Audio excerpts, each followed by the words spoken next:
c'est une histoire incroyable et qui date d'il y a très longtemps en fait.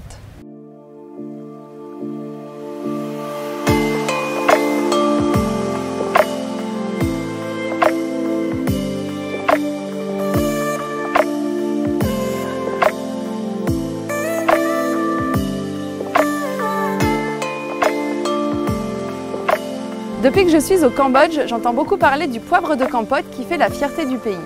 Je vais rencontrer Nathalie, propriétaire d'une des plus grandes plantations de poivre, pour en apprendre davantage.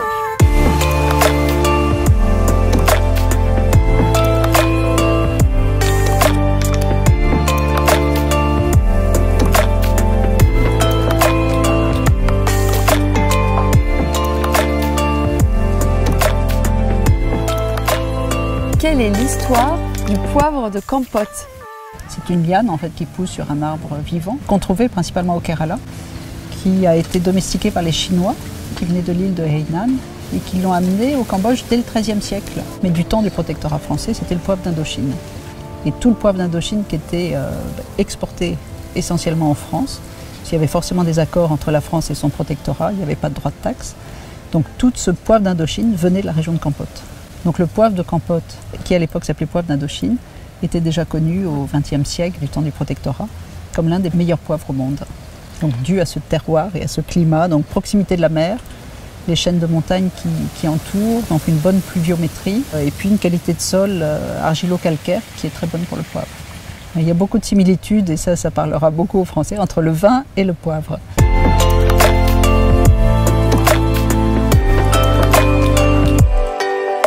Ce poivre, il a disparu à un moment donné dans l'histoire du Cambodge? Alors est arrivé, bien sûr ce que tout le monde connaît, mais pas forcément dans toute son ampleur, c'est l'arrivée des Khmers rouges, la guerre civile, où là le Cambodge se ferme complètement, plus de marché à l'export, plus de commerce, plus de monnaie, plus rien. Beaucoup de plantations sont vraiment abandonnées. Dans les années 2000, donc fin des Khmers rouges, on arrive en 98, les années 2000, 2004, 2005, il commence à y avoir des familles qui reviennent en fait dans leurs plantations. Et donc on trouve aujourd'hui dans l'appellation poivre de Kampot, on a 400 producteurs, dont à peu près 200 petites familles qui ont des petites parcelles de poivre. Le poivre, c'est l'épice la plus utilisée dans le monde. Mais comment pousse le poivre? Franchement, il y a 7 ans, je ne savais pas du tout comment ça poussait. La date importante pour le poivre de Kampot, c'est 2010. L'Agence française du développement, le ministère du Commerce et le ministère de l'Agriculture arrivent à mettre au point en fait une IGP, l'indication géographique protégée, donc c'est l'équivalent de l'AOP, AOC. Officiellement, le poivre de Kampot devient la première IGP du Cambodge, ce qui permet en fait de reconnaître la valeur de ce poivre et son unicité en fait par rapport à tous les autres poivres du monde. C'est très grand aussi. Ça représente quelle superficie? Alors, on a acheté les terrains un petit peu au fur et à mesure pour protéger notre environnement et pour aussi étendre la plantation. Aujourd'hui, on a 40 hectares. On compte plus en termes de poteaux de poivre. Donc on a 22 000 poteaux de poivre de Kampot, ce qui nous a permis l'année dernière de faire une production d'à peu près 25 tonnes. Et donc ce poivre est très très naturel. Donc c'est un produit bio. C'est un produit complètement bio.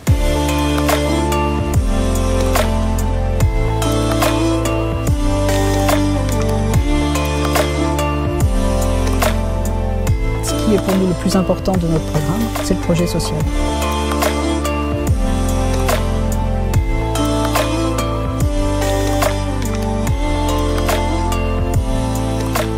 Aujourd'hui, qu'est-ce qui vous rend le plus heureuse? Je pense que c'est vraiment le côté humain. C'est le côté humain, c'est se dire qu'on fait quelque chose pour le pays, qu'on fait quelque chose pour cette communauté rurale. Il n'y avait pas d'emploi avant en fait. Donc nos villageois, ils élevaient des poules, des vaches, un peu de riz, et puis ils les vendaient au marché. Donc je pense qu'on a changé la vie d'un certain nombre d'entre eux.